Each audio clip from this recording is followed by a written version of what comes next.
Hello and welcome to Health Talk. I'm Dr. Manny. Obesity rates nationwide continue to rise according to a new report from the Robert Wood Johnston Foundation and Trust for America's Health. The report, F as in fat, shows a continued trend towards a country with an unhealthy overweight population. These new figures are particularly shocking because only 20 years ago, not one single state had an obesity rate above 15%, and now currently all 50 are well above that mark. Join me today to discuss some of the root causes of this epidemic and what we need to do is Dr. Barry Sears, the founder of the Inflammation Research Foundation and the author of The Zone, very famous book. Welcome, sir. Well, thank you very much. We did this, the report came out this past week and clearly shows that America is completely overweight. And now the rates in almost every state is over 25%. Why is this happening? Well, it's a lot more complex than we're led to believe. We think the people who gain weight are simply morally inferior if they can only eat less and exercise more.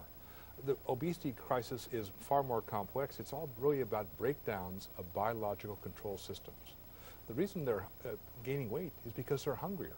Right. And until basically you curb that hunger, you're not going to solve this problem. Is that because the American diet for the last, let's say, 25 years or so has changed dramatically? It has changed dramatically. What's happening is Americans are becoming more inflamed.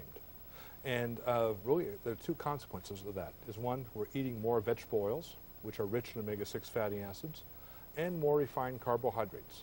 And when those two combine, it's like adding kerosene to a fire. You get an explosion of inflammation, and all of a sudden, two things happen. You develop fat traps. That is, the calories go in the mouth, but they get trapped in your fat cells. Right. They can't be released. Ask any overweight person. They'll tell you.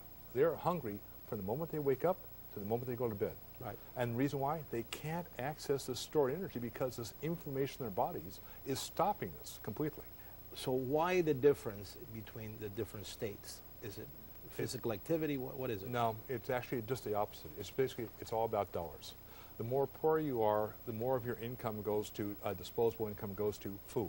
And therefore you make economically correct food decisions. How can I get the greatest number of calories with the least number of dollars? Well, your best bet is going to McDonald's. That is your best value. However, health-wise, it's going to pay a tremendous, collateral damage. But when you look at a state like Colorado, Colorado is allegedly one of the least obese states. Is it because higher economic population, making better choices in food? Is that it?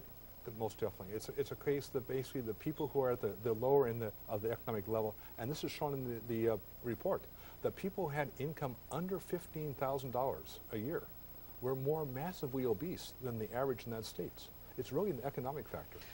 So if we follow that logic, which makes a lot of sense to me, with this economic downturn that the country is having, and it's not going to get any better soon, we better then start thinking differently because it's just going to compound the problem. Oh, no question about it. Where bleak times are ahead. And what's even worse in that same report is that 1/3 of children are now overweight and obese. And what you're seeing here is really basically genetic programming in the womb that's basically making our children, before they've been born, predisposed to gain weight. That's why each generation is getting fatter and fatter and fatter. They don't want to wake up one day and get fat, but they say, something is happening, my genes are changing. Okay, we need to help people out there. We need to reverse that inflammation. How do we do that? Give me some good suggestions that people can do right now. Give you a real good one. Take every vegetable oil out of your cupboard and put it where the sun don't shine. Just throw it out. And what do you replace it with? Replace it with things like olive oil, slivered almonds, or guacamole. And right there you've done a #1 stage to reduce basically the genetic driving force of why we're gaining weight. Second thing, do what your grandmother told you. You eat more fruits and vegetables and you cut back the grains. I don't care if they're whole grains, refined grains, just cut back the grains. And the last thing, make sure you eat breakfast, the most important meal of the day. And make sure that every meal you have some protein. How much? The amount you can put in the palm of your hand. Follow those simple rules and you have a good chance of reversing this increasing epidemic of obesity and its fellow traveler, type 2 diabetes.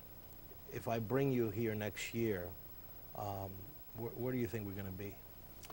I'm afraid we're going to see those figures recorded by the Robert Wood Foundation getting larger. Right. Our healthcare crisis we have now is going to spiral out of control because Right. the driver of our healthcare costs is diabetes, and that's exploding around us. If folks need to get more information, where can they go? I'd go to my website, zonediet.com. zonediet.com. So there you have it. Thank you so much for coming. Thank you. You know, I hope that we would have a more cheerful. I'm usually pretty cheerful about about medicine health talks, but this one, it's a serious one, and you know. But it can be reversed. It can be reversed. That's the good news. That's a good news. All right. Thank you so much for being here. Thank you. And if you have any health questions, you can email me here at Fox at drmanny@foxnews.com. Thanks for watching. For Fox News, I'm Dr. Manny.